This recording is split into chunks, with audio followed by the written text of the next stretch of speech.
전국적으로 코로나와 무더위가 기승을 부리고 있습니다. 아무쪼록 우리 교회 여러분 모두 영육간에 강건하시기를 주 이름으로 축원합니다.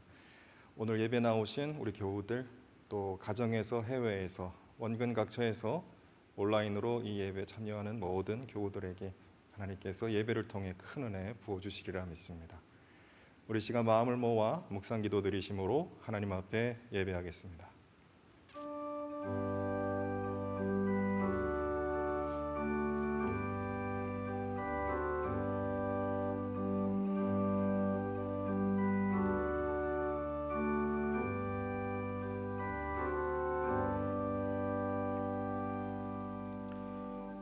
나의 반석이시오 구원자이신 주님, 내 입의 말과 내 마음의 생각이 언제나 주님의 마음에 들기를 바랍니다. 살아 역사하신 아버지 하나님, 오늘 주님 앞에 나와 예배하게 하시니 감사드립니다. 우리를 눈동자와 같이 살피시고 주님의 손바닥 위에 우리를 새기시고 살피시는 주님의 은혜, 그 은혜로 저희들 하루하루 살아가고 있습니다. 오늘 우리의 마음의 짐을 다 내려놓고 또 우리의 걱정과 근심을 다 내려놓고 주님께서 부어주시는 생명의 은혜로 거듭나고 소성케 되고 회복되는 귀한 예배가 될 수 있도록 우리의 마음과 생각을 조장하여 주옵소서. 지금은 예배 첫 시간입니다. 마치는 시간까지 하나님만 홀로 영광 받아 주시고 이 예배를 주관하여 주옵소서. 모든 감사와 영광을 온전히 주님께 올려 돌려드리며 우리 주님 예수 그리스도의 이름으로 기도드리옵나이다. 아멘.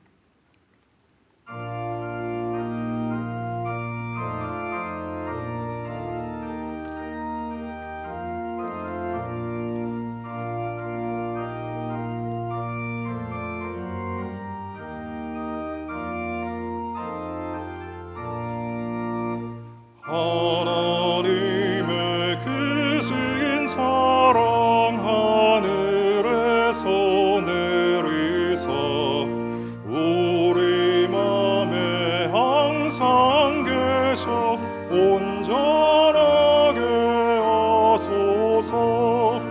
우리 주는 자비여서 사랑 무한하시니 두려워서 떠는 자를 구원하여 주소서. 걱정 근심 많은 자를 성령 감화하시며 복과 은혜 사랑마다 평안하게 하소서. 처음과 끝이 되신 주님 항상 인도하소서. 마귀 유혹 받는 것을 속히 끊게 하소서.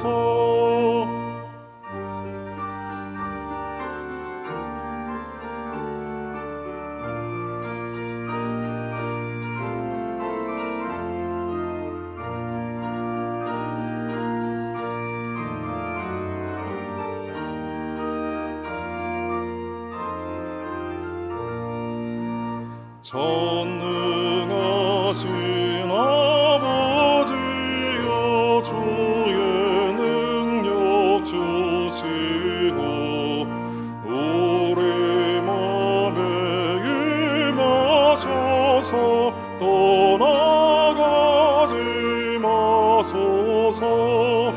주께 영광 항상 돌려 천사처럼 섬기며 주의 사랑 영영토록 찬송하게 하소서. 우리들이 거듭나서 의미 없게 하시고 주의 그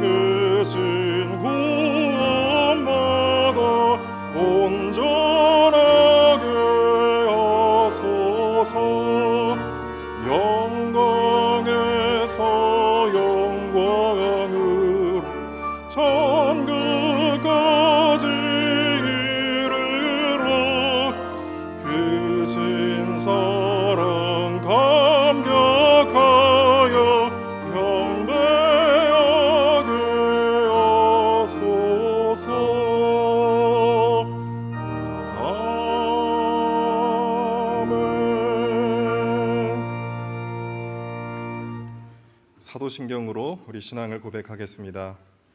나는 전능하신 아버지 하나님, 천지의 창조주를 믿습니다. 나는 그의 유일하신 아들, 우리 주 예수 그리스도를 믿습니다. 그는 성령으로 잉태되어 동정녀 마리아에게서 나시고 본디오 빌라도에게 고난을 받아 십자가에 못 박혀 죽으시고 장사된 지 사흘 만에 죽은 자 가운데서 다시 살아나셨으며 하늘에 오르시어 전능하신 아버지 하나님 우편에 앉아 계시다가 거기로부터 살아있는 자와 죽은 자를 심판하러 오십니다. 나는 성령을 믿으며 거룩한 공교회와 성도의 교제와 죄를 용서받는 것과 몸의 부활과 영생을 믿습니다. 아멘. 성지교독은 교독문 78번입니다.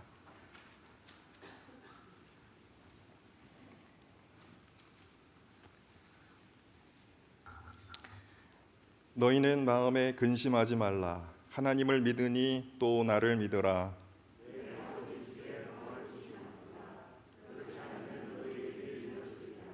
내가 너희를 위하여 거처를 예비하러 가노니 가서 너희를 위하여 거처를 예비하면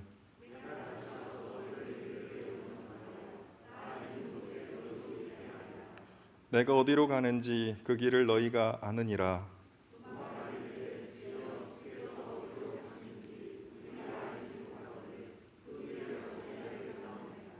예수께서 이르시되 내가 곧 길이요 진리요 생명이니 아멘.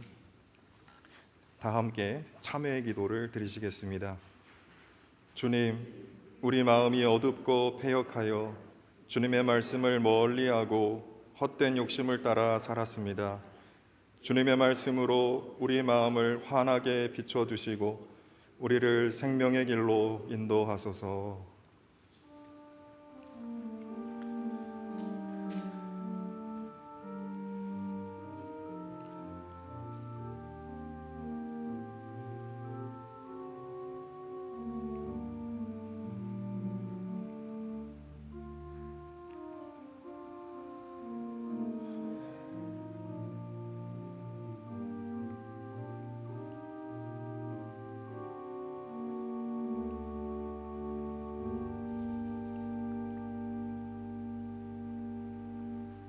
여기 우리를 향한 용서의 말씀이 있습니다.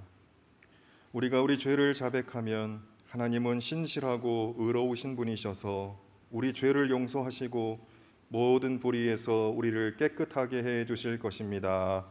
아멘. 그리스도의 평화가 교우 여러분과 함께 하시기를 빕니다.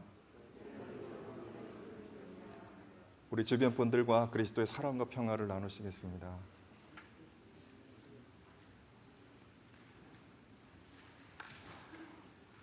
우리 예배 참여하신 모든 교우들, 또 우리 교회 방문하신 분들 주님의 이름으로 환영하고 축복합니다. 한 주간 동안 얼마나 수고가 많으셨습니까? 시시각각으로 변하는 상황 속에서 우리 몸과 마음이 많이 지쳐 있습니다. 아무쪼록 힘내시고 또 주변의 가족, 친구, 또 지인들, 또 영역적으로 또 심리적으로 용기 낼 수 있도록 권면하고 살아가는 우리 대학교 교우들 다 될 수 있기를 바랍니다. 거리두기 단계가 2단계로 조정이 되었습니다. 강화된 2단계라고 하고 있습니다. 저희는 예배 인원, 참석 인원의 수용 인원의 30% 죄송합니다.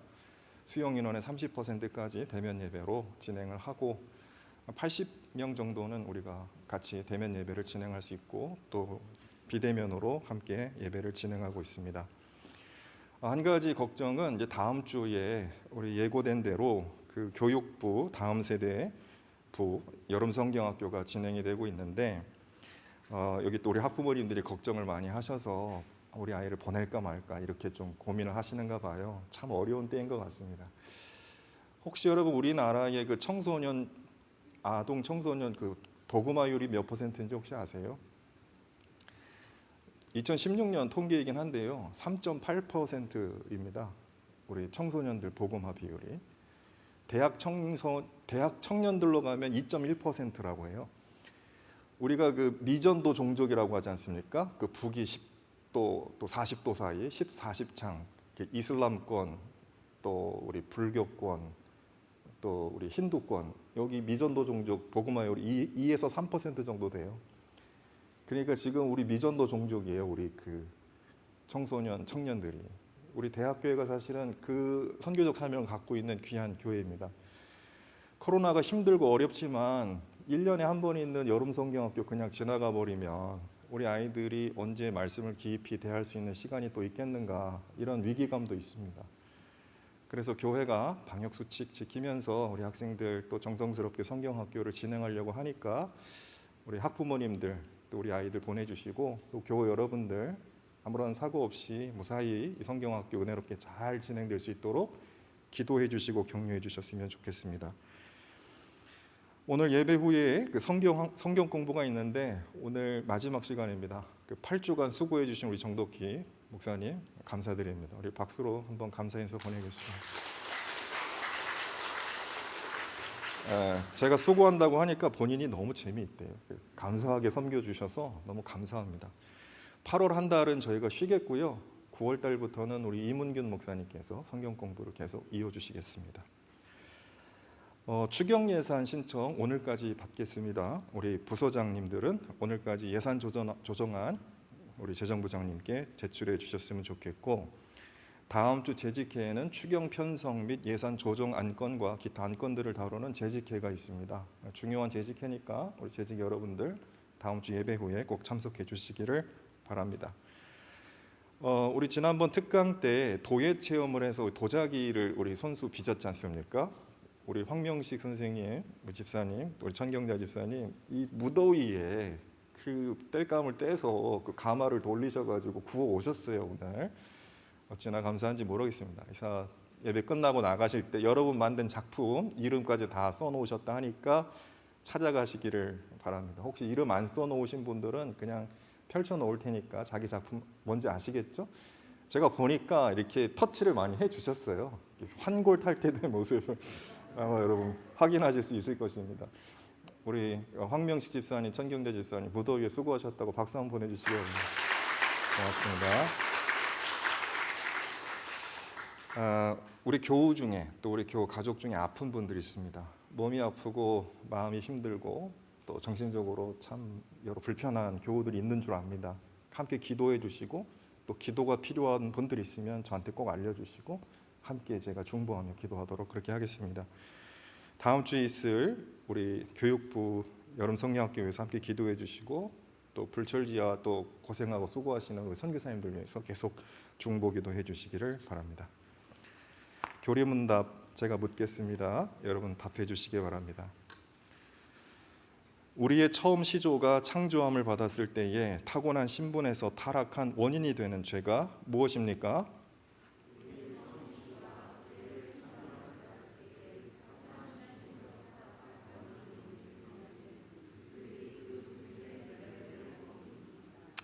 찬송가 135장 찬송하시겠습니다.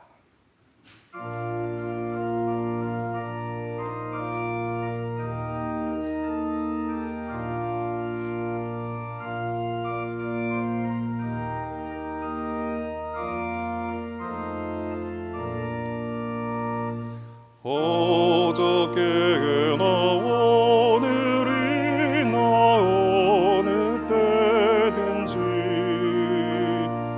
영원토록 변함없는 거룩한 말씀,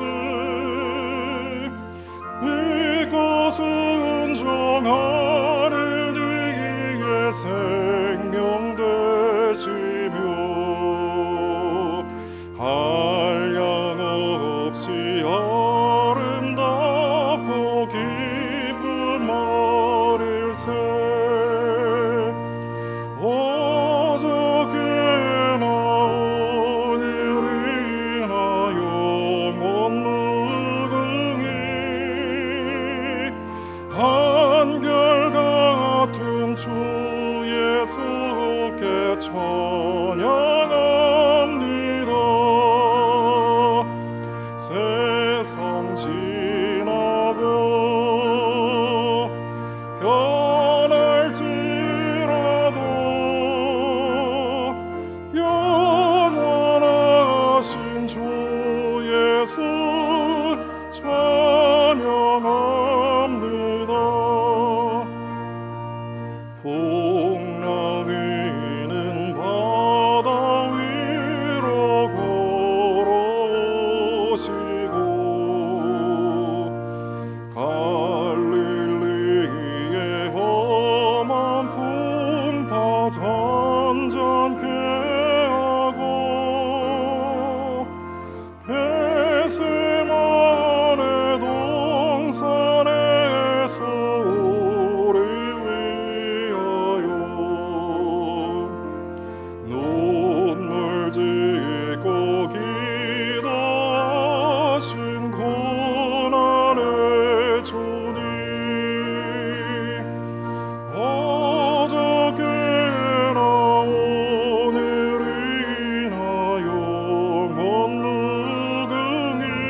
찬양합니다. 세상 지나고 변할지라도 영원하신 주 예수 찬양합니다.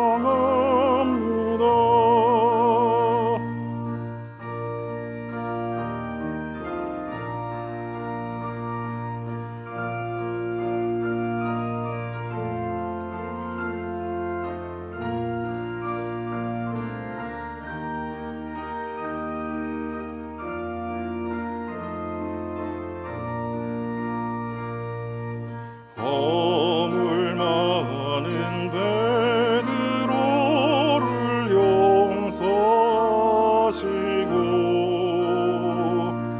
의심 많은 도마에게 확신 주시고 사랑하는 그의 제자 가슴에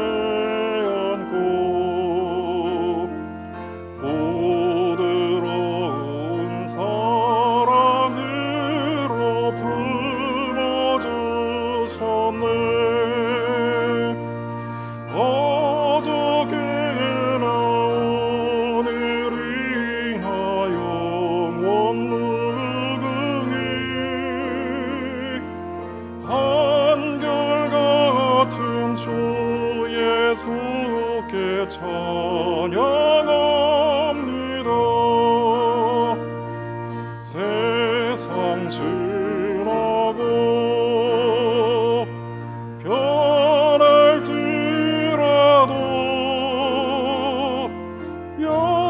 영원하신 주 예수 찬양합니다.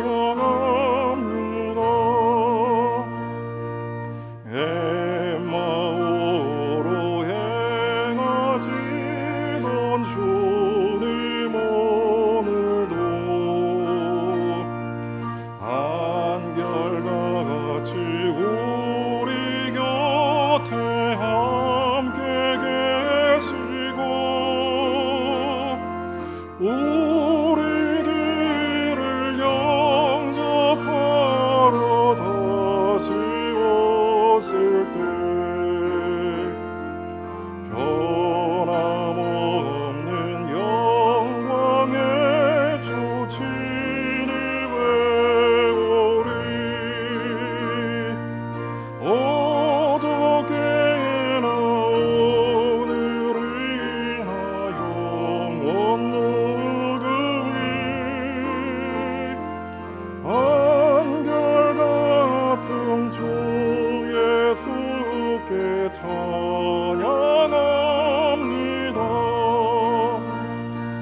세상 지나고 변할지라도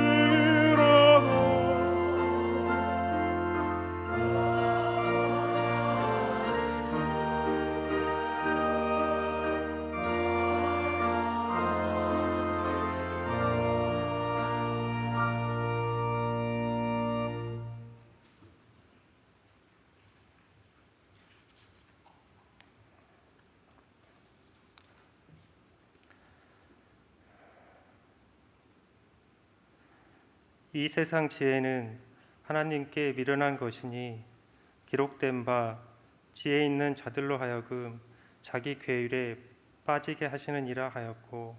아멘. 우리에게 언제든지 지혜 주시기를 원하시는 하나님, 만물보다 거짓되고 심히 부패한 것은 마음이라 항상 주님의 지혜를 소망하며 오늘 이 시간 하나님께 영광과 감사와 찬양을 올려드리며 우리의 몸과 마음을 다하여 예배하오니 우리의 예배를 기뻐 받아주시옵소서. 죄로 죽을 수밖에 없는 우리를 위하여 이 땅에 예수님을 보내셔서 십자가의 죽음과 부활로 구원의 은혜를 베풀어 주셨습니다. 오늘 우리가 이 자리에 나올 수 있었던 것 또한 모두 하나님의 은혜임을 고백합니다. 죄인인 우리가 죄에 대한 값을 지불하지도 않았고 지불할 수도 없는 저희에게 아버지 이름의 거룩함으로 우리 죄를 사하여 주시고 백성으로 선택하여 주신 은혜에 감사드립니다. 우리가 아버지를 섬긴다고 살아가지만 오히려 주님이 친히 저희들을 섬겨주셨고 하나님의 하나뿐인 아들처럼 대해주셨음을 고백합니다. 하나님의 백성으로서 주님의 능력과 은사를 가지고 살아가게 해주심에 감사드립니다. 우리는 하나님의 도구임을 고백합니다. 그럼에도 도구의 주인 행사를 하고자 하는 마음이 있음을 고백하오니 용서하여 주시옵고 올바른 주님의 도구로 바로 설 수 있도록 깨닫기를 원합니다.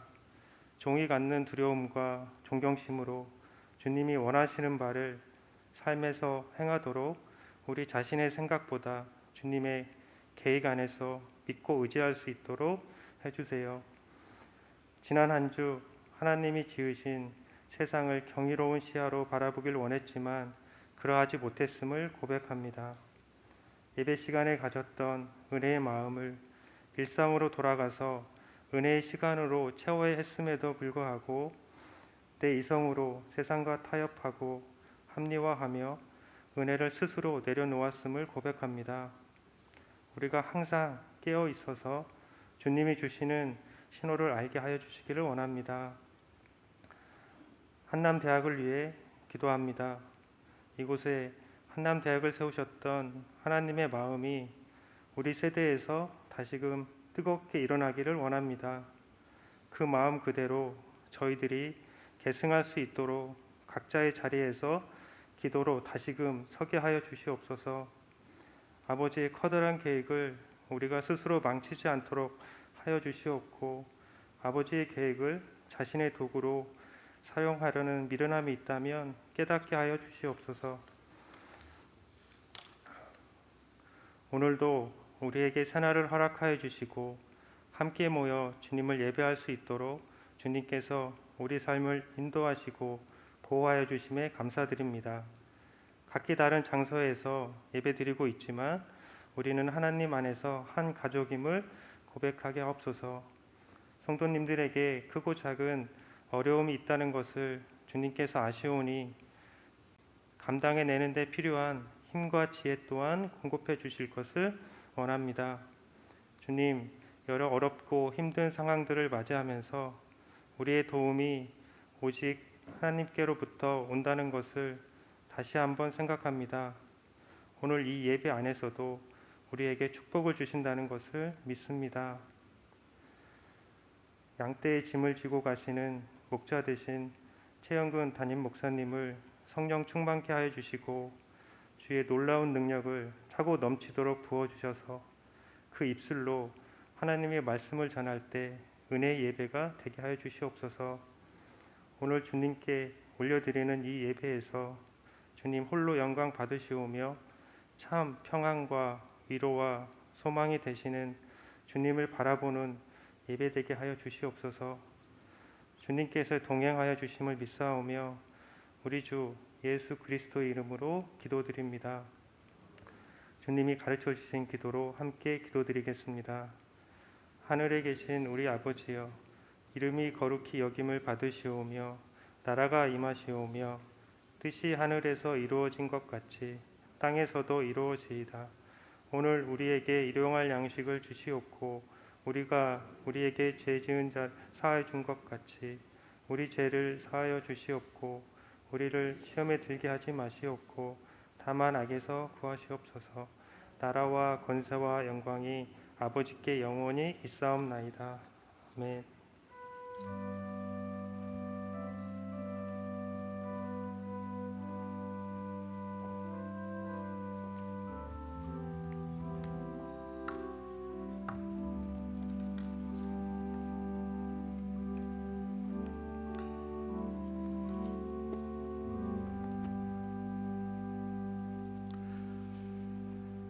오늘 하나님께서 우리에게 주신 말씀은 구약 신명기 10장 17절로 20절 말씀과 신약 에베소서 2장 11절로 22절 말씀입니다. 먼저 구약의 말씀 신명기 10장 17절로 20절 말씀을 받들어 읽겠습니다. 제가 봉독할 때에 하나님의 계시 음성을 들으실 수 있게 되기를 바랍니다. 이 세상에는 신도 많고 주도 많으나 당신들의 주 하나님만이 참 하나님이시고 참 주님이십니다. 그분만이 크신 권능의 하나님이시요 두려우신 하나님이시며 사람을 차별하여 판단하시거나 뇌물을 받으시는 분이 아니시며 고아와 과부를 공정하게 재판하시며 나그네를 사랑하셔서 그에게 먹을 것과 입을 것을 주시는 분이십니다.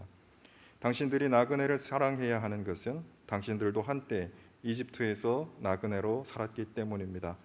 주 당신들의 하나님을 경외하고 그를 섬기며 그에게만 충성을 다하고 그의 이름으로만 맹세하십시오. 아멘. 에베소서 2장 11절로 22절 말씀입니다.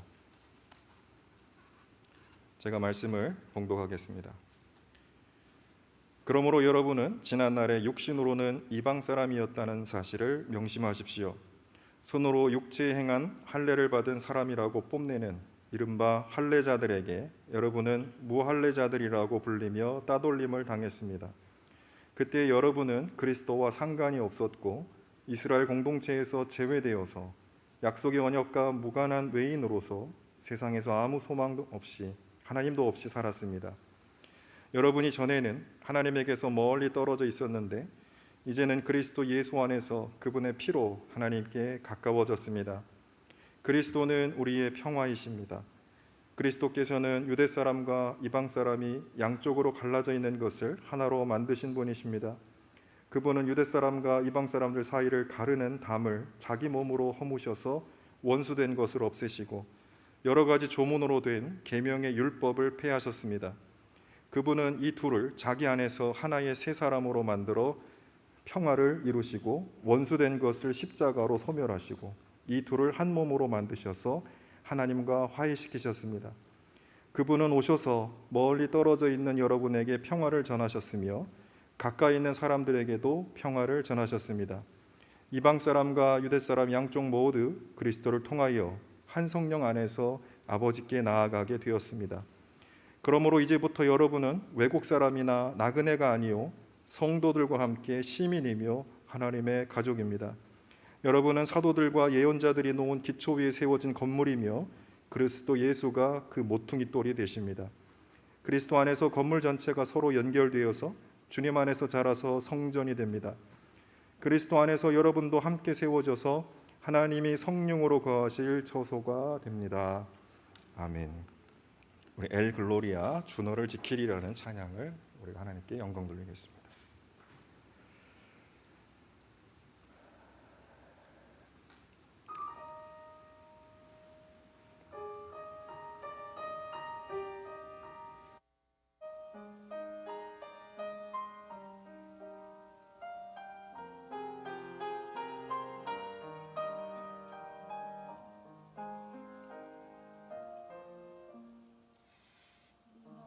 신 걱정 말아라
아멘.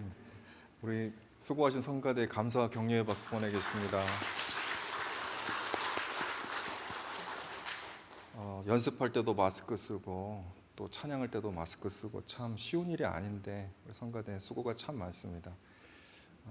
방역 수칙도 있는데 저희들 어쨌든 4명까지는 사적 모임이 되니까 그 한계 안에서 저희들이 성가대도 예배 중요한 부분이기 때문에 저희들 같이 하려고 합니다. 그래서 우리 수고하시는 성가 대장님, 지휘자님 또 대원 여러분들께 여러분들 늘 기도와 격려 아끼지 말아 주시기를 바랍니다.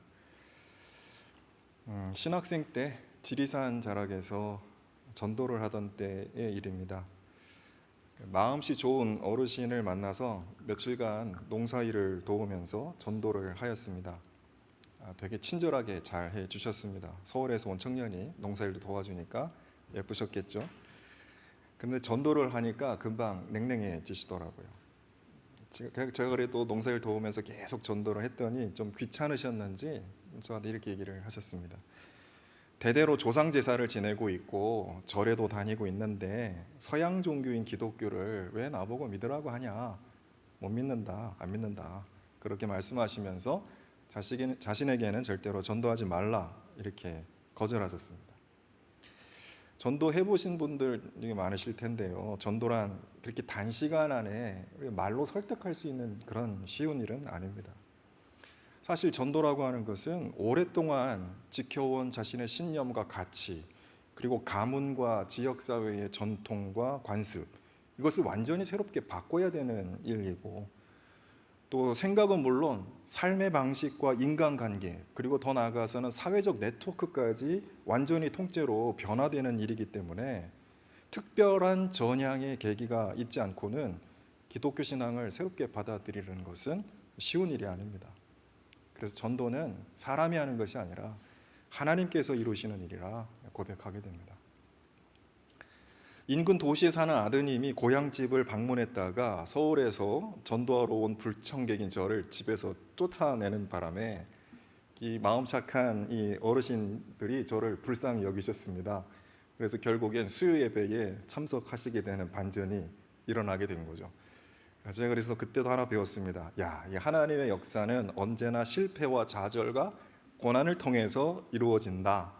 왜 예수님이 십자가에서 하나님의 이 구원의 역사를 이루셨는지 제가 쫓겨남을 통해서 이 실패와 좌절을 통해서 경험을 하게 되었습니다.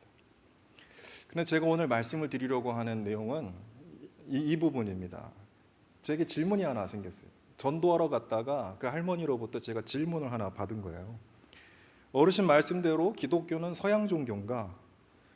전통적으로 무속과 유교와 불교 문화권에서 살아온 한국인들에게 기독교란 낯설고 이질적인 서구의 물결 속에서 이식된 서구의 종교 문화인가? 이런 질문을 제가 갖게 된 거예요. 3대째 신앙 가문이었기 때문에 외래 종교라고 한 번도 생각도 못하고 믿었는데 이렇게 불쑥 질문을 받으니까 내가 지금 서양 종교 믿고 있는가? 라는 이 혼란이 생겨서 아마 제가 그래서 교회사를 공부하고 한국교회사를 공부를 하게 됐는지도 모릅니다. 여러분 어떻게 생각하십니까? 기독교는 서양 종교일까요? 서구 문화의 그 물결 속에 우리 한국에 이식된 제국주의 종교일까요? 기독교는 서양 종교가 아니라 보편적인 종교입니다. 그래서 지난번 제가 말씀을 전할 때에도 교회에 여러 가지 표지가 있는데 그 중에 하나가 보편적인 교회, 카톨릭 처치 이렇게 말씀드리지 않았습니까? 로마 교회가 카톨릭이라는 말을 전유해서 쓰고 있지만 그 카톨릭이라는 말은 우리가 고대 교회부터 교회가 썼던 말이에요. 어느 민족이나 인종이나 문화에 국한되지 않고 모든 문화와 인종들이 함께 하나님의 자녀로서 살아가는 그런 보편적인 종교를 가리키는 말이 카톨릭 처치라는 말입니다. 기독교는 유럽과 서구에서 시작된 종교가 아니고 기원을 거슬러 올라가면 이스라엘에서 유래되었습니다. 이스라엘은 중동아시아이지 않습니까? 유럽이 아니고 아시아에서 시작이 됐죠. 그러나 신앙의 연원은 천지 창조 이래로부터 우주의 만물, 우주 만물의 시작과 더불어 시작된 것이기 때문에 거기에 민족이 어디 있었고 혈통이 어디 있었고 인종과 문화가 어디 있겠습니까? 그 모든 것들을 초월하는 것이 우리가 믿는 신앙이다라는 것입니다. 유대교는 이스라엘이라고 하는 나라, 유대인이라고 하는 민족, 그리고 그들의 종교 문화, 관습에 국한되어 버렸지만 기독교는 초대교회부터 지금까지 모든 민족과 인종과 지역으로 확산되어서 사람들 삶 속에 자리를 잡았고 또 어디로 들어가든지 그 지역의 문화들을 적극적으로 수용하면서 동시에 그 문화를 매우 혁신적으로 변화시켜 왔습니다. 그래서 기독교에는 이슬람의 아랍어와 같은 단 하나의 거룩한 언어가 없습니다. 모든 이슬람은 아랍어로 코란을 읽어야 되지만은 또 암송해야 되지만 기독교에는 이슬람의 아랍어와 같은 거룩한 단 하나의 언어가 없습니다. 물론 신약 성경은 헬라어로 기록되었고 중세 때는 라틴어를 공용어로 사용하기도 했지만 여러 지역에서 성경은 사람들의 일상 언어로 번역이 되었고 가장 평범한 사람들의 문자와 언어로 예배와 신앙 활동이 이루어졌습니다. 우리 한국 기독교인들이 했던 말이 있어요. 훈민정음 창제는 세종대왕이 했다. 그러나 그 한글에 물을 주고 가꾼 사람들은 기독교다. 성경을 한글로 번역해서 그 모든 사람들에게 그 성경을 보급하고 한글을 가르치면서 한글을 사용한 것은 기독교의 공헌이 크다라는 말입니다. 왜 한글로 번역했을까요? 어려운 문자나 한자로 기록한 지식인들의 엘리트들의 신앙이 아니라 그 누구라도 읽을 수 있는 평범한 일상의 언어로 성경을 번역해서 바로 모든 사람들의 종교, 거긴 계급이나 신분이나 인종이나 문화 다 초월해서 하나님의 자녀로 살아가는 특권과 권세를 주기 위해서 성경은 한글로 일상의 언어로 번역되었던 것입니다. 그리스도인이 되기 위해서 우리가 유대인이 될 필요도 없고 특별한 언어를 배워야 할 필요도 없고 물론 신학생들은 헬라어, 히브리어, 라틴어로 공부해야 되겠습니다만은 우리가 예수 믿는 사람으로서 굳이 그런 언어를 배우고 익혀야 될 필요가 없고요. 우리가 또 기독교인이 되기 위해서 서양의 문화를 따라할 필요가 없습니다. 우리 삶의 자리에서 우리의 언어로 예배하고 기도하면서 예수님을 주님으로 믿고 따르면 되는 것이 기독교 신앙입니다. 그래서 기독교에는 민족도 없고 인종도 없고 문화도 없고 모든 민족과 인종 가운데 그것들을 초월하는 보편적인 종교다라는 말씀입니다. 우리는 모든 민족과 만물의 주인이시고 또 모든 문화와 세계를 주관하고 계시는 그리스도와 인격적인 관계로 연결되어 있습니다. 이것도 참 귀한 일이에요. 만물의 주인이신 주님과 우리가 주종 관계로 연결되어 있는 것이 아니라 친구 관계로 하나의 관계로 연결되어 있어서 우리가 주님을 통해서 그런 자유와 평화를 누리게 되었다라는 것도 기독교가 가져온 혁신이에요. 사람들을 구별하고 차별하는 민족과 언어, 문화와 계급의 장벽을 초월해서 그리스도 예수 안에서 우리를 있는 모습 그대로 맞아주시고 우리를 환대해 주시는 하나님의 자녀로 살아가는 것, 이게 기독교 신앙이 갖는 문화적인 보편성이에요. 만약 기독교가 인종과 문화 우월주의에 빠져 있다면 그것은 타락한 기독교입니다. 특정 민족과 국가와 사회 제도를 찬양하고 그것에 종속되어 있다면 그것은 거짓된 기독교입니다. 세상이 만들어 놓은 차별의 조건, 예를 들어 학벌, 경제력, 지역감정, 권력, 이념과 정파, 인종과 문화, 율법과 관습, 이런 데 기독교가 사로잡혀 있다면 그것은 그리스도의 가르침으로부터 이탈한 교회입니다. 그런 기독교는 하나님의 은혜를 선포하면서 사람을 구원하는 생명의 복음이 되지 못하고 오히려 신앙과 종교로 사람들을 판단하고 차별하는 나쁜 종교로 전락할 가능성과 위험성이 매우 높습니다. 그리스도 공동체로서, 우리 교회가 그리스도의 공동체로서 우리 안에 무엇이 있는가, 그리고 우리가 그리스도의 공동체로서 우리가 무엇을 따라가는가, 이것이 매우 중요하다고 여깁니다. 그것들을 우리가 분별하고 교회 공동체로서 우리 안에 있는 것이 무엇이고 교회 공동체로서 우리가 따라가는 것이 무엇인지 그것들을 우리가 분별하고 성찰하고, 그래서 오직 하나님 은혜 안에서 오직 그리스도만, 오직 하나님의 말씀만 채워지고 또 그것만을 따라가는 교회가 될 수 있도록 우리는 부단히 신앙의 개혁을 해야 하는 것입니다. 종교개혁은 16세기에 끝난 게 아닙니다. 지금도 계속 이어져야 하는 것이에요. 교회의 중심이 하나님과 그리스도 외에 다른 것이 차지하지 못하도록, 그리고 우리 교회가 따라가는 교회의 지향점과 목표가 하나님 말씀과 그리스도 외에 다른 것이 되지 않도록 우리 자신의 신앙과 우리 교회의 신앙을 성찰하고 또 그것들을 돌아보고 그것들을 새롭게 하는 이런 신앙의 개혁의 노력을 우리가 게을리하지 않으면 안 된다. 게을리하면 안 된다라는 것입니다. 오늘 에베소서 2장에서 사도 바울은 이방인과 유대인의 인종적 구별과 종교적 차별을 넘어서 그리스도 안에서 하나가 된 그리스도 공동체의 본질에 대해 선포합니다. 이방인도 아니고 유대인도 아니고 그런 인종적인, 민족적인, 종교적인 차별을 넘어서 그리스도 안에서 하나 된 공동체, 이게 교회다라는 사실을 사도 바울이 힘있게 선포하고 있습니다. 그리스도인이 된다는 것은 무슨 의미이고 차별과 소외가 가득한 세상 속에서 교회로 살아간다는 것은 무엇인지 본문은 우리에게 분명하게 증언하고 있습니다. 여러분 아까 본문 읽었는데요, 에베소서 2장 11절로 19절의 본문을 보면 유독 상반되는 구절들을 여러분 발견할 수 있으실 것입니다. 유대 사람과 이방 사람, 할례자와 무할례자, 외국 사람과 시민, 나그네와 가족, 멀리 떨어져 있는 사람과 가까이 있는 사람, 이런 대꾸되는 그 구절들을 볼 수 있습니다. 이런 구별들은 당시 로마 사회는 물론 이스라엘 공동체와 심지어 교회 안에서조차도 따돌림과 소외를 당하게 하는 차별의 조건들이었어요. 이런 구별들이 당시 사회는 물론 유대인 공동체에도 있었고 심지어 교회 안에도 이런 차별의 장벽들이 있었다라는 것입니다.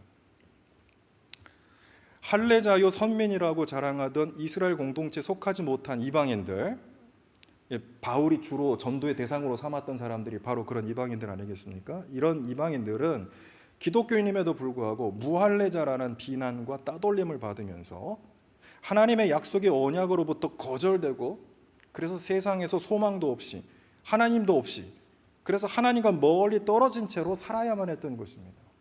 참 말이 안 되는 역설이죠.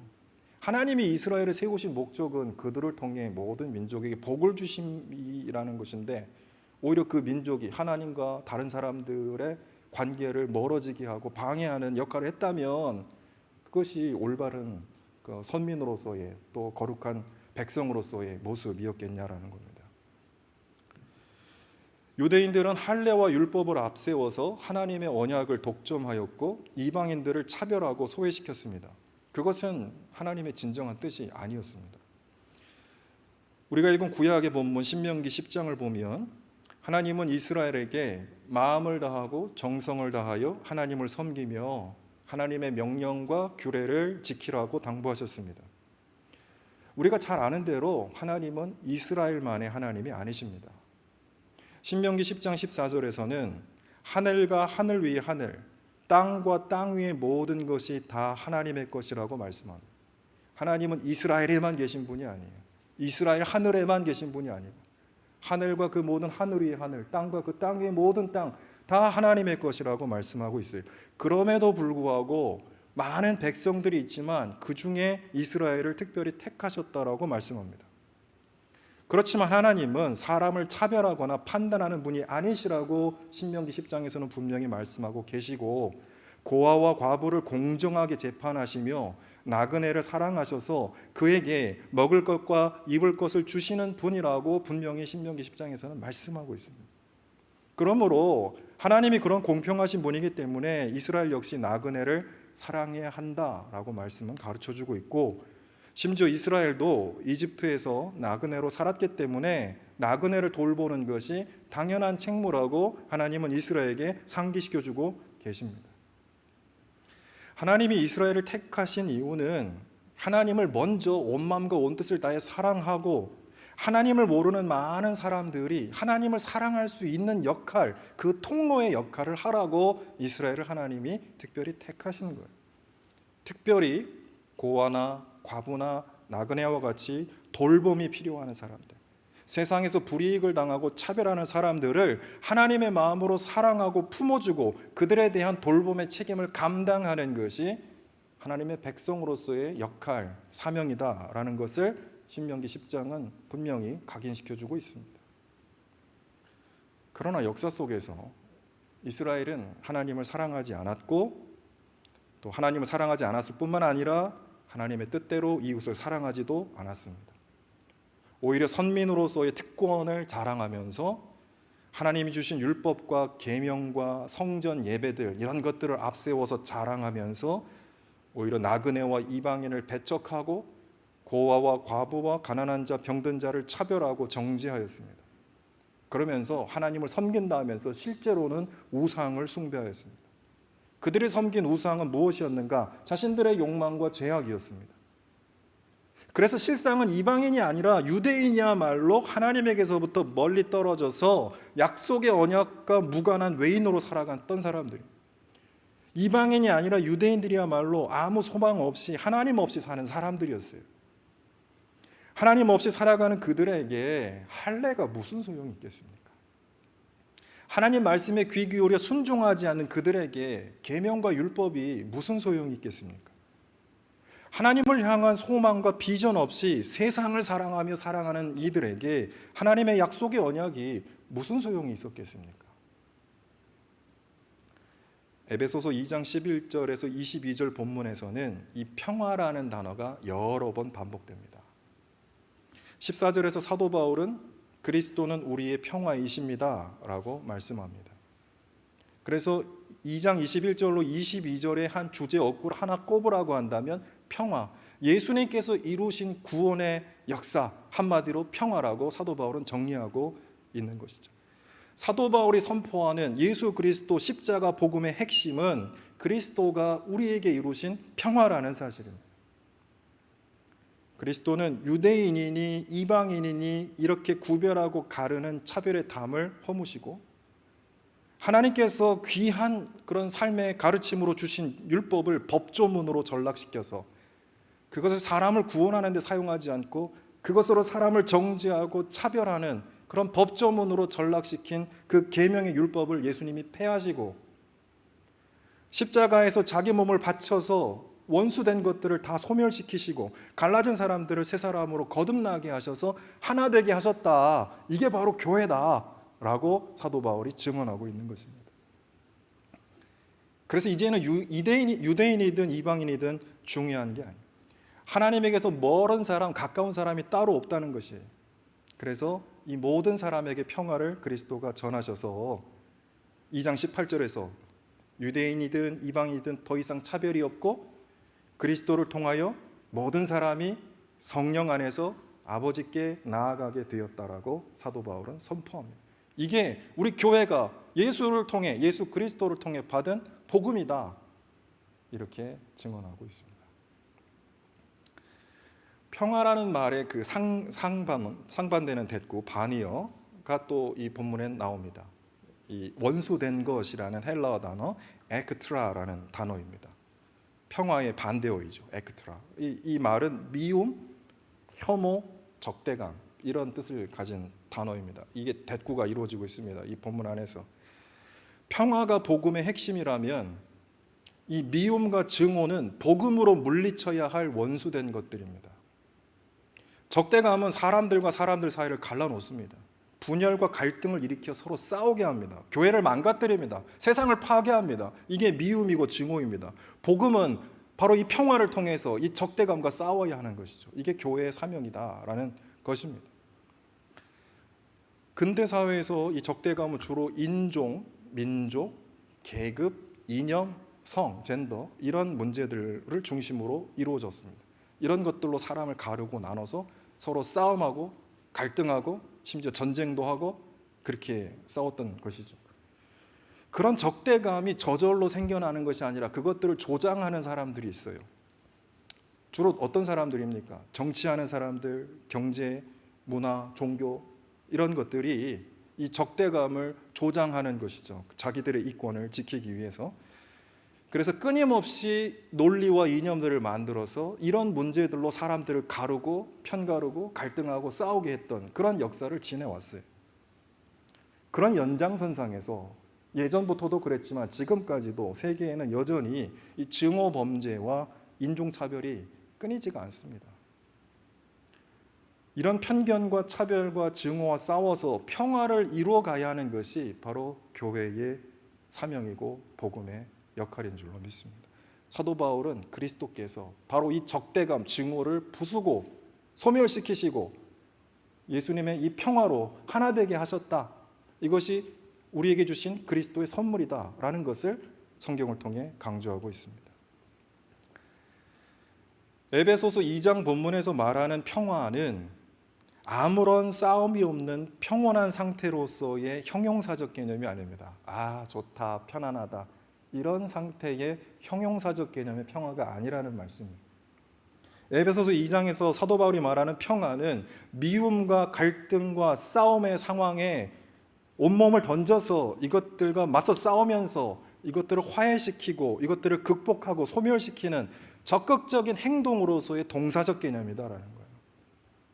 평화도요, 그냥 아무 일 없는 그런 형용사적 상태도 있겠지만은 그걸 구체적으로 이뤄가야 하는 동사적 그런 개념이 바로 이 본문에서 말하고 있는 평화의 내용이다라는 겁니다.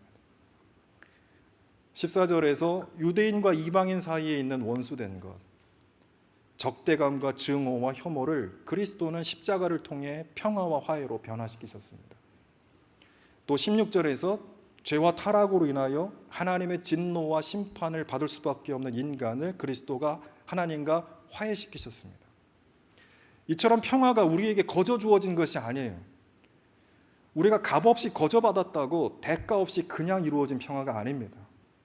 그리스도의 십자가의 이 보혈의 피를 통해서 예수님의 위대한 희생을 통해서 갈라진 것들이 하나가 되는 귀한 선물, 이 값진 선물인 평화를 우리가 받은 것이에요. 본문에서 우리가 주목해야 할 부분이 또 있습니다. 그리스도가 평화를 이루신 방법입니다. 십자가에서 이루신 평화는 이중적인 측면이 있습니다. 하나는 파괴적인 측면이고 또 다른 하나는 건설적인 측면입니다. 예수님은 평화를 이루시기 위해서 사람을 가르고 나누고 차별하는 장벽과 적대감을 허무시고 없애시고 폐하시고 소멸시키셨습니다. 본문에서는 이런 동사들이 계속 나옵니다. 허무시고 없애시고 폐하시고 소멸시키셨다. 예수님이 구체적으로 온몸을 던져서 이런 것들과 싸우시면서 파괴하셨다라는 겁니다. 십자가에서 온몸으로 도전하고 싸우고 무너뜨리셨기 때문에 그 평화가 완성된 겁니다. 싸우고 도전하지 않으면 미움과 차별의 장벽이 저절로 무너져 평화가 이루어지는 법은 없습니다. 도전하고 맞서 싸울 때 평화가 이루어지는 거지 아무것도 하고 있지 않는데 저절로 평화가 우리에게 찾아오는 법은 없다라는 것이에요. 예수님은 평화를 위해 도전하고 싸우시기만 한 것이 아니라 건설하기도 하셨습니다. 기초를 놓으시고 건설하셨습니다. 20절에서 말하듯 그리스도 자신이 모퉁이 돌이 되셨다. 그래서 그 위에 사도들과 예언자들의 말씀의 기초를 올리셨다. 그리고 그 위에 그리스도의 몸인 교회를 세우셨다. 예수님 자신이 모퉁이 돌이 되고 그 위에 하나님의 말씀으로 세우시고 그 위에 주님의 교회를 세우셔서 튼튼하게 무너지지 않게 만들어 놓으셨다라고 말씀합니다. 21절과 22절에서 사도 바울은 계속해서 그리스도 안에서라는 구절을 반복하고 있습니다. 그리스도 안에서 건물 전체가 서로 연결되고 주님 안에서 자라서 성전이 되고 그리스도 안에서 여러분도 함께 세워져서 하나님의 성령으로 거하실 처소가 됩니다. 이렇게 말씀하고 있습니다. 우리가 만드는 평화가 아니라 그리스도가 만드는 평화고 우리가 그리스도 예수 안에 있을 때 하나님께서 우리에게 이 평화를 이루어 주신다라고 하는 것, 이것이 사도 바울이 교회를 향해 선포하는 중요한 복음의 메시지인 겁니다. 사랑하는 교회 여러분, 그리스도인이 된다는 것은 우리가 그리스도 안에서 하나님이 거하시는 하나님의 처소가 된다라는 말이에요. 그리스도인이 된다는 것은 우리가 하나님의 성전으로 자라나게 되는 것이다라는 겁니다. 그러므로 교회는 누가 그 안에 거하시는 공동체냐? 하나님이 거하시는 공동체. 그리고 교회는 다른 누구를 따라가는 것이 아니라 바로 그리스도 안에서 그리스도를 따라가는 공동체가 되는 것. 그래서 교회에 담기는 내용물은 오직 하나님이고 그래서 교회가 드러내고 나타내고 따라가야 할 본질은 예수 그리스도다라는 겁니다. 하나님 외에 다른 무엇이라도 교회를 차지하고 교회를 주관하고 또 교회를 이끌어 나가서는 안 됩니다. 교회 안에 유대주의란 민족주의 혹은 선민사상, 제국주의, 이방인 차별 이런 그릇된 종교적 신념과 인종적 편견이 자리 잡아서는 안 된다라는 거예요. 법조문화된 종교적 계율을 앞세워서 하나님의 뜻과는 거리가 먼 사람들이 만든 이런 차별의 장벽들을 정당화시키고 그것들을 강화시켜주고 그래서 오히려 사람들을 차별하고 배제하고 정죄하는 그런 역할을 한다면 그것은 그리스도가 십자가에서 이루신 평화의 사역에 역행하는 일입니다. 오늘날 교회가 이 평화의 사역을 감당하고 있는지 아니면 이 평화의 사역에 역행하는 일을 하고 있는지 우리가 곱씹어보고 돌아봐야 할 것입니다. 교회의 사명은 그리스도가 십자가에서 이루신 평화, 그래서 그 평화를 미움과 차별이 가득한 세상 속에서 이루어가는 것입니다. 그래서 하나님과 멀어진 사람들에게서 따돌림 당하는 사람들, 이 사람들을 하나님의 가족과 성도로 품어주고 그렇게 변화시켜서 이 땅이 하나님의 성전이 되어가도록 헌신하는 것이 바로 교회의 사명입니다. 세상을 전쟁터로 만드는 것이 아니라 세상을 하나님의 성전으로 만들어가는 것, 이것이 그리스도가 우리에게 평화를 주시면서 맡겨주신 교회의 사명이라 믿습니다. 전북 김제 금산교회는 기역자 교회로 유명한 곳입니다. 남녀의 구별이 있었던 유교적 한국 사회에서 기독교가 들어와서 예배당을 지으면서 남녀를 차별하지도 않으면서 남녀의 구별이라는 문화를 수용하면서 남자와 여자가 함께 예배를 드릴 수 있는 창조적인 공간으로 만든 게 바로 기역자 예배당. 우리 교우들 다 가보셨죠? 김제에 있는 금산교회 기역자로 되어 있습니다. 여기는 남자 자리, 여기는 여자 자리. 처음에는 남자 공간과 여자 공간 사이에 휘장을 두었어요. 그래서 목사님만 이렇게 볼 수 있어요. 근데 서로는 못 봐요. 이렇게 휘장을 두고 처음에 예배를 드렸다가 나중에는 이 휘장마저도 걷어버렸다. 그래서 이 오랫동안 남녀 차별이라고 하는 사회적 문화적인 장벽을 복음으로 극복한 이 사건이 이 교회에 있었습니다. 이 교회 예배당 가면 이 대들보가 있는데 이 대들보에 성경 구절을 다 이렇게 써놨어요. 이 우리가 바로 하나님의 성전이다라는 그 글귀가 이 대들보에 새겨져 있어요. 매우 중요한 구절이에요. 눈에 보이는 건물이 아니라 바로 우리 자신이 하나님의 성전이다라는 그런 말씀이 예배당 대들보에 쓰여져 있었죠. 그런데 이거보다 더 아름다운 예화가 있습니다. 전주에서 선교하던 미국 남장로의 선교사 그 테이트 목사님, 우리 남장로의 첫 번째 7인 선교사 중에 한 분이셨죠. 이 테이트 목사가 전도하며 세운 교회인데 이 교회에는 조덕삼이라는 양반과 그 집에 머슴으로 살았던 이자익이라는 분이 함께 세례를 받으며 신앙생활을 했었습니다. 여러분 이 스토리도 뭐 잘 아시리라 믿습니다. 이 두 사람이 모범적으로 신앙생활을 했어요. 양반과 머슴이 함께 교회 안에서 신앙생활을 했고 둘 다 교회 지도자가 됐는데 누가 먼저 장로가 됐냐면 이자익, 머슴이 먼저 장로가 된 겁니다. 그러니까 조덕삼 이분이 좀 불쾌하실 수도 있었겠죠. 우리 집에서 부리던 모습이었는데 먼저 장로가 되었으니까요. 그러나 전혀 그러지 않았습니다. 이자에게 믿음을 귀하게 여기고 이를 당연히 여기고 기쁨으로 이것들을 받아들였습니다. 얼마 후에 이제 조덕삼 이 장로님도 장로가 되셨고 이자익 이 장로님이 평양신학교에 입학할 때 학비를 충분히 지원을 해주셨고 나중에 신학교를 졸업하고 목사가 된 후에 이 이자익 목사님을 금산교회 담임 목사로 청빙을 해서 이분을 도와서 교회를 극진히 섬겼다. 이것이 이 금산교회 전에 내려오고 있는 전설의 고향이 아니라 역사적인 사실이에요. 이게 한국 교회예요. 오늘날 교회는 어떻습니까? 이 신분의 차별, 남녀의 차별을 이렇게 멋지게 극복하고 있는가? 아니면 여전히 교회 안에 사람들이 만들어 놓은 차별의 장벽들이 사람들을 따돌리고 상처 주고 분열시키고 있는가? 우리가 돌아봐야 되겠습니다. 유교적 신분 질서가 아니라 복음이 교회를 주장할 때 내가 교회를 주장하는 것이 아니라 그리스도께서 교회를 주장할 때 그 교회가 그리스도의 평화로 온전히 세워져 간다는 사실을 우리 모두 잊어서는 안 될 것입니다. 사랑하는 교회 여러분, 말씀을 정리합니다. 사도 바울의 고백처럼 그리스도는 우리의 주님이시고 우리의 평화입니다. 그리스도가 주님이 되실 때 거기에 평화가 있습니다. 사람이나 이념이나 욕심이 주인이 되면 평화는 무너지지만 그리스도가 주님이 되시면 거기에 평화가 이루어지고 그 평화에 하나님 나라의 놀라운 역사가 만들어지게 될 것입니다. 사랑하는 우리 교회가 먼저 힘써서 주님이 우리에게 주신 이 평화를 지켜야 할 것입니다.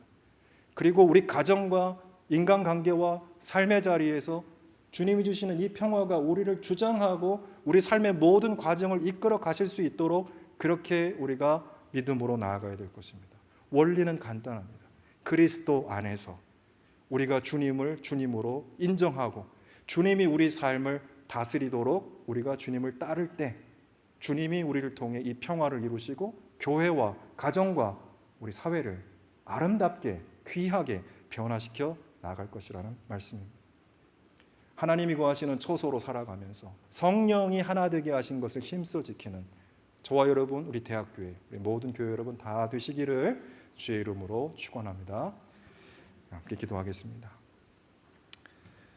하나님 아버지, 오늘 사도 바울의 귀한 고백처럼 그리스도가 우리의 평화라는 사실을 깊이 새기게 하여 주옵소서. 여러 가지 구별과 차별과 장벽으로 사람들을 소외시키고 또 따돌림시키는 이런 세상의 풍조 속에서 우리 교회가 하나님 안에서 하나님의 가족과 시민으로 모든 사람들을 품어 안으며 그리스도께서 우리에게 주신 평화를 이루어가고 그런 평화를 우리 교회와 우리 가정과 우리 사회가 누릴 수 있도록 평화의 사도로 살아가는 우리 모든 대학교 교우들 다 될 수 있도록 주님 인도하여 주옵소서. 우리 주님 예수 그리스도의 이름으로 기도드리옵나이다. 아멘.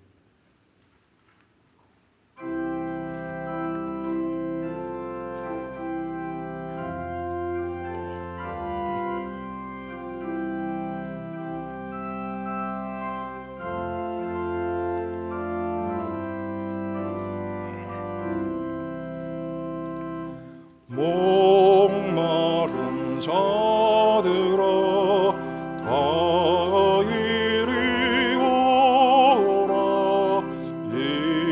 이곳에 좋은 샘 흐르도다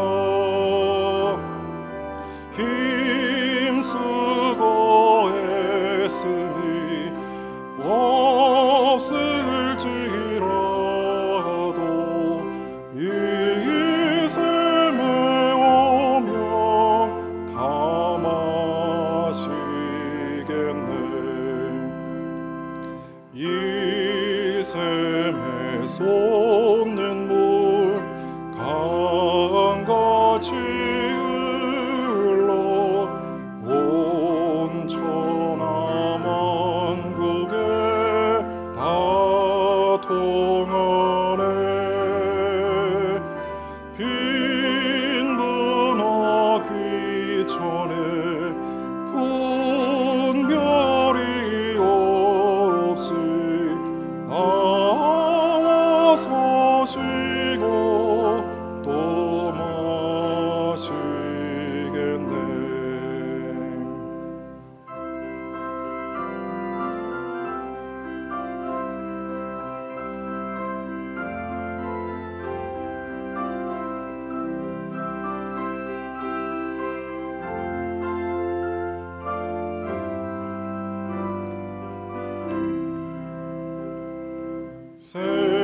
생명수 샘물을 마신 자마다 목까지 마르지 아니하고 속에서 솟아나 생수가 되어 영원히 솟아 늘 풍성하리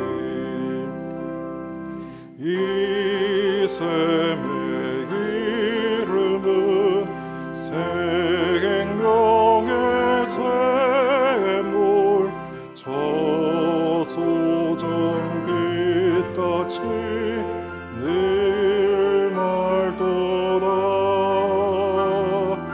어린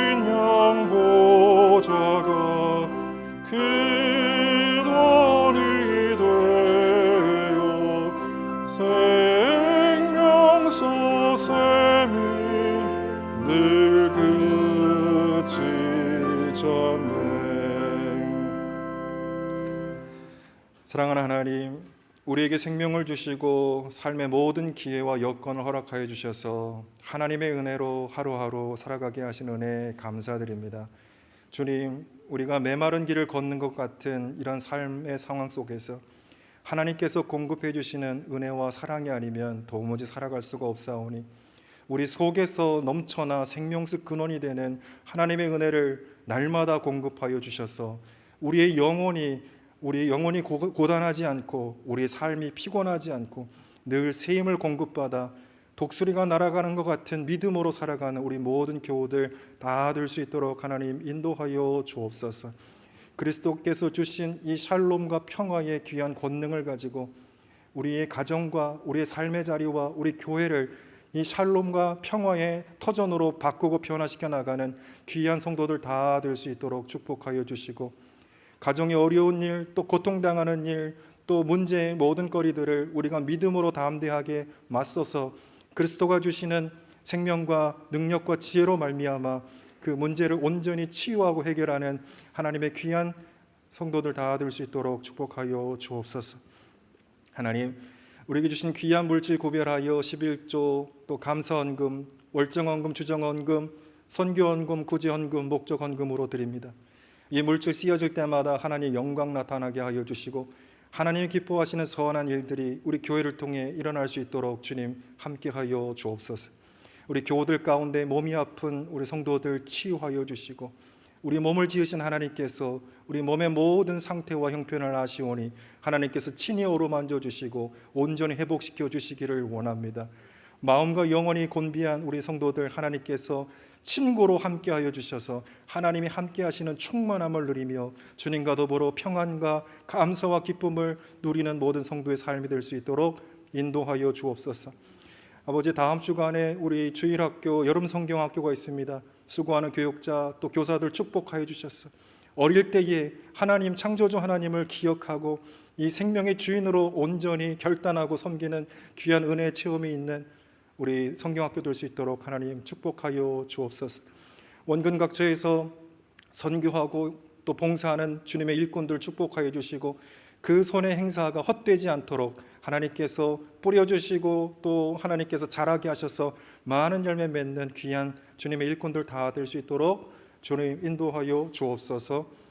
지금은 길과 진리와 생명 되신 우리 주 예수 그리스도의 은혜와 우리 아버지 되신 하나님의 무한하신 사랑하심과 우리 보호자요 인도자 되신 성령 하나님의 내주 교통 역사하심이 그리스도 예수를 통하여 하나님의 가족으로 거듭나 하나님 주신 평화의 권능으로 살아가고 그 평화를 우리가 살아가는 삶의 자리에서 이루고 또 나타나기를 원하는 사랑하는 모든 교우들과 그 가정과 사업장과 나아가는 그 길 위에 하나님께서 피로 세우신 귀한 대학교와 한국교회 위에 이 나라 이 민족 위에 지금부터 영원토록 함께 하시기를 간절히 축원하옵나이다.